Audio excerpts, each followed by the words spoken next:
Hey guys, what's up? It's Duchess Braids here, and I'm back with another tutorial. So today I have my best friend Amanda, and we're gonna be doing 6 straight back braids on her hair. And for this video, I wanted to go into a little bit more detail on how I'm able to get my braids to look proportional, because Amanda has really, really thick hair. I know it might not look like it sometimes, but on a scale of 1 to 10, she's probably like a 9.5 of thickness. So because she has super thick hair, I wanted to like break this video down. And typically I don't break videos down with braids because I have my course and I sell my course. So if you guys want more information on how I do my braids, that is in my course and it will be linked in the description. However, today I want to be nice, give away, some advice to you guys so that you guys know what to do if you're faced with a situation like this where the client has really thick hair. So the first thing you want to do is always start with the middle part. As you've noticed from almost every one of my videos, you should have noticed that I always start with the middle part. I know you guys probably are over that and seeing that at the beginning of every video, but that is literally the standard for me. I'm going to start with the middle part no matter what style I'm doing. So now, since the middle of your hair is the most dense part of your head, I always want to start my straight backs in the middle. This is going to determine how thick my braids are going to be, and it's going to set the standard for the rest of the braids to come, if you guys understand what I'm saying. Because the middle is so dense, it's the most dense part, and not only that, it's the longest journey from front to back, going from the forehead to the nape. It's gonna lead the longest journey based off how your head is shaped.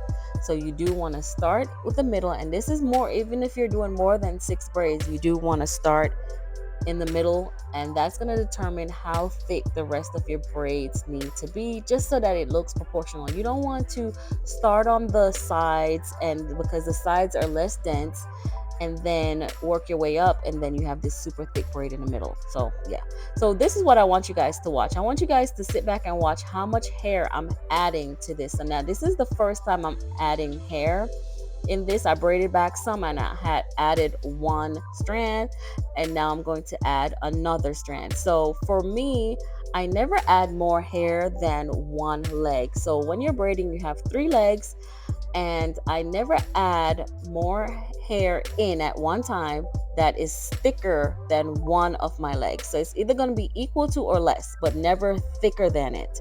So when you're braiding, you have 3 strands. I call them legs. And when I'm adding hair, I don't want the amount of hair that I'm adding to be thicker than one of those legs. It's always going to be either equal to or less than. So as you can see, I haven't added any more hair to this braid. And the reason I even added in the beginning was for strength. When you do have some extensions in the braid, it makes the braid a little bit stronger and it makes it last longer. So those were the only 2 extensions that I added to this braid. And once I hit the bend, now typically when you get to the back of the hair, your braid, even if it's really thick hair, your braid starts to get thinner or get smaller because you're at the end of most of the thickness. So I go in on the back. I add almost at every turn because I don't want my braid to get super thin. You don't want it to go from a drastically large braid to a super thin braid. So I add hair at the back, not only for length, but also because I need it to continue with the same amount of thickness and a gradual amount of thickness from beginning to end, to so that it looks natural, so that it looks aesthetically pleasing. And this is going to set the standard for how thick the back of my braids are. So now when I move on to the next braid, I'm not trying to achieve this exact same amount of thickness as the first braid that I did, but I do want it to be close.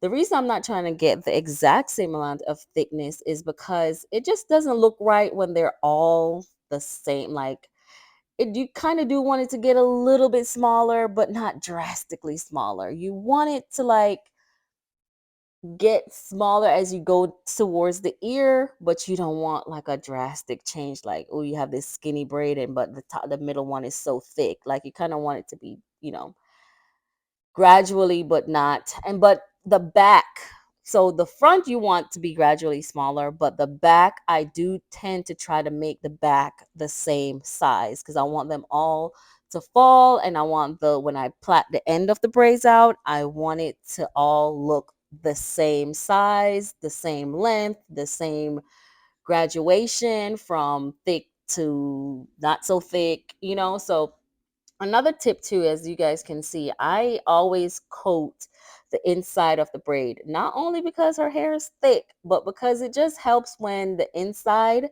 So I'll part the uh the braid out for the braid, and then I'll part through the center of it, and I'll coat it with whatever gel I'm using, and then I'll put it back together like a sandwich, and then I'll start braiding. So I do this because when you start doing your stitch, and it's really hard to stitch really thick hair. It's hard to show. Sometimes it's not hard to do. You can do it. However, it tends to not show as well as someone that doesn't have so much thickness and, so much density in their hair. So if you're having this issue, it's completely normal. A lot of braiders have to deal with it, even if you're an advanced braider and you're not so advanced braider. If the person has thick hair, your stitches probably are not going to show that well unless you're a super stitcher. So for me, I always coat the middle of the braid, and that's going to help to lay the inside hairs down. Because if it's dry on the inside, more likely it's going to be all curled up when you're trying to stitch and show the stitches, and it just doesn't help. And it just helps to make the braid also more neater and just more put together. So that's what the goal that we're going for this. If you guys, you might have to watch this video more than once just so you can see how much hair I'm adding to the second one. I really wanted to like go through this video and talk about how much hair I'm adding, but there's also so much information I want to give you guys that sometimes I might miss out on really just telling you, you know, of giving you a visual of what I'm doing in the moment and explaining what I'm doing in the moment rather than just throwing out facts while the video is playing, which is what I'm doing. So for this one, this is the last braid on this side, and it's the closest to the ear. And for this one, I'm gonna add so much more hair into this braid because it's the least dense part of her head. When you're it doesn't matter what style you're doing or what client you have or whatever, this part next to the ear is going to be the finest part. It's going to be the least dense, and so I'm going to be adding much more hair than I added in the other two braids. So for this one, I might stop here. For some reason, I noticed about myself, and this might not be all the time, but what I notice is when I'm going around the bend, I tend not to add much hair until I reach like around it. And then I start adding, like for this, I'm going to add OD. Like I'm going to overdo it with adding because I want to catch up because this braid is the least dense. I'm trying to catch up to the thickness of the other braids. So I'm adding the equal amount of one leg to this braid, and I'm just continuously adding until I feel like it's the same size as the other ones. And sorry I didn't catch really, really great angles for this video. However, you guys will be able to see at the end. So this is another on the other side. I've already done the other two braids going down, and this is now the last one. So you always want to start in the middle, go towards the ear, then start in the middle again and go towards the ear. So that's what I did here. And now I'm on the last and final braid. And again, like I said, I'm adding hair in this one a lot more than I did to the other two, because on the side next to the ear is the least dense, and as I go, I'm just adding. And you do not want to add more than like, especially in the beginning, you just want to add a little bit of hair equal to or less than one leg. That's just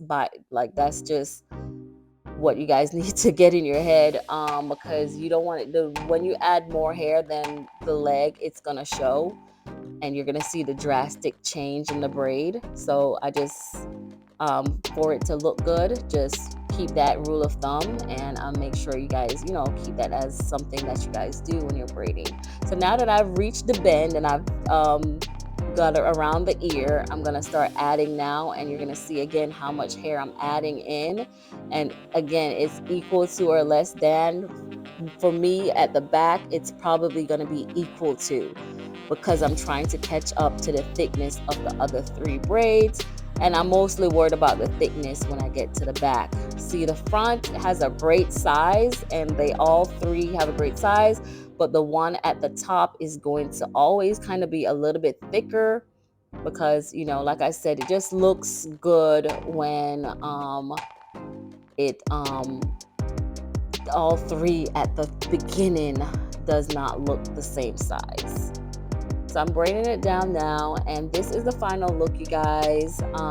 You let me know what you guys think. To me, it looks very proportional. The parts are nice. The braids are nice. It looks good. The stitches could be better, but like I said, when you have really thick hair, it's really hard to show. The stitches just don't want to show because there's so much hair, and but she loves it. I love it.